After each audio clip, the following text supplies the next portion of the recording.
Unto thee, O Lord, do I lift up my soul. O my God, do I trust in thee. Let me not be ashamed. Let not mine enemies triumph over me. Yea, let none that wait on thee be ashamed. How you coming there, Be Junior? ashamed which transgress without cause. Show How me long thy for? way, show me thy path. Lead me in thy Son, way. you're gonna be seeing some things that may not set too well. When we get home, I got enough of that peach brandy for both of us. According to thy mercy, remember thou me for thy goodness' sake, O Lord.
This'll only last a moment.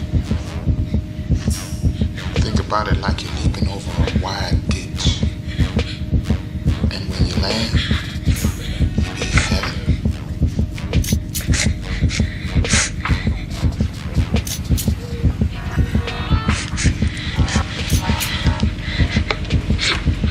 Junior?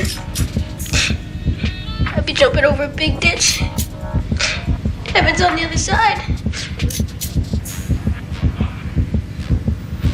Is there anything you want to say? Any last words?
Please, can we go?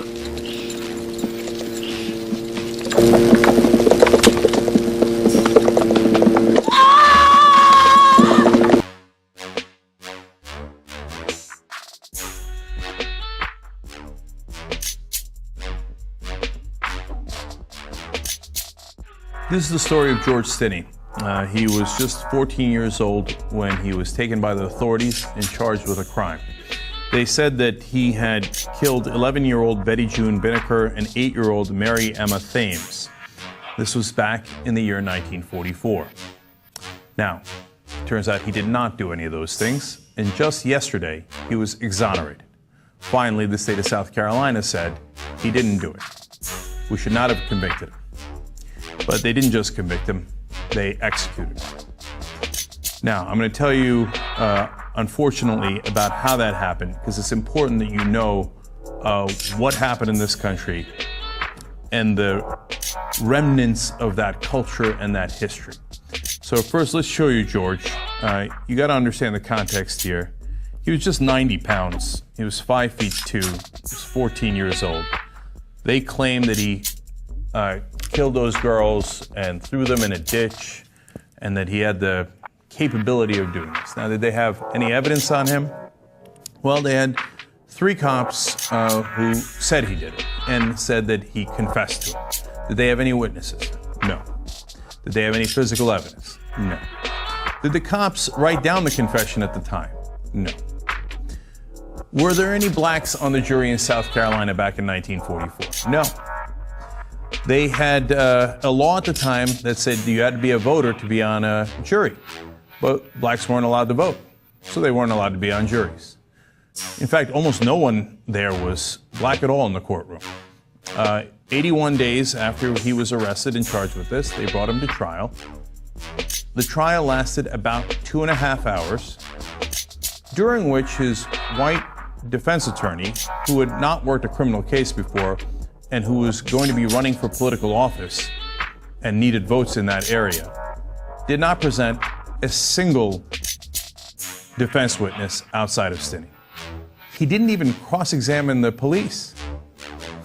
Stinney says that he never confessed. Well, now we know he didn't do the crime. The police bring no evidence except they say, yeah, trust us, he confessed earlier. No cross-examination. The trial lasted 2.5 hours. The jury took 10 minutes to convict him.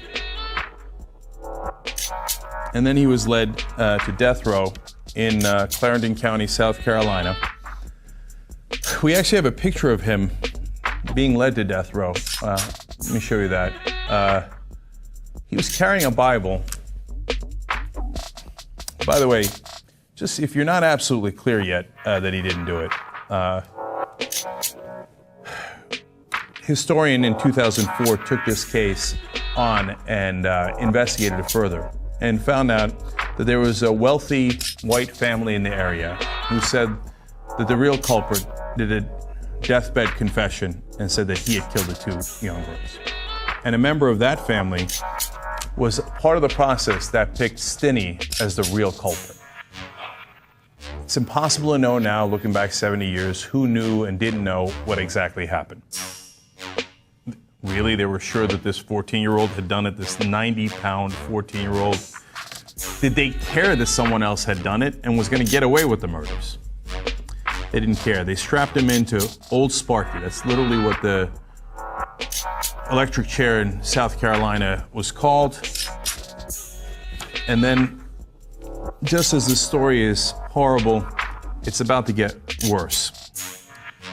Since he was so young, they couldn't strap him in right. They took the Bible he was carrying and made him use it as a booster seat. And then Joy James, an author, writes, the mask covering his face slipped off because the mask didn't fit. It was an adult's mask, revealing his wide open, tearful eyes and saliva coming from his mouth. The first jolt had not worked. After 2 more jolts of electricity, the boy was dead.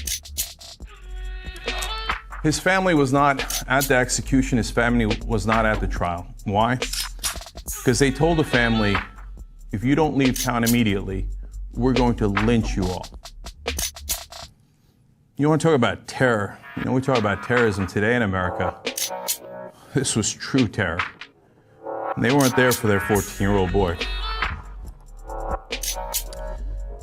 The Associated Press says the rest of the family didn't see the teen again until his funeral, when Stinney's body, burned from the electric chair, was put in an open casket. South Carolina has executed 289 people in the 20th century, and 82% of them were black, according to the Death Penalty Information Center. This legacy is not just about George Stinney and what was done to him. Now, finally, the state of South Carolina says they were wrong, he didn't do it. That legacy continues to this day. Do you know that there were 7 death penalty exonerations? Not in 1944. Today, in the year 2014. 7 people who were set to be executed, and it turned out they didn't do it. Let me show you the pictures of those 7 folks.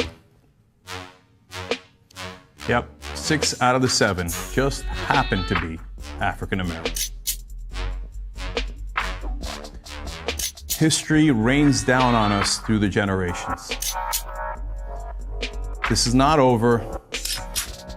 In fact, for those guys who were on death row, it took on average 30 years to clear their names. 30 years they sat on death row when they were perfectly innocent. George Stinney was also perfectly innocent, but they needed a scapegoat. And in this country, especially in the South, when they needed a scapegoat, you always knew where they were going to turn. Doesn't mean things haven't gotten better, but we're certainly not at the end of that process. And we've all got to learn from this and work together to make a better system that works for all of us, so that we can all proudly call it our justice system. We're not there yet.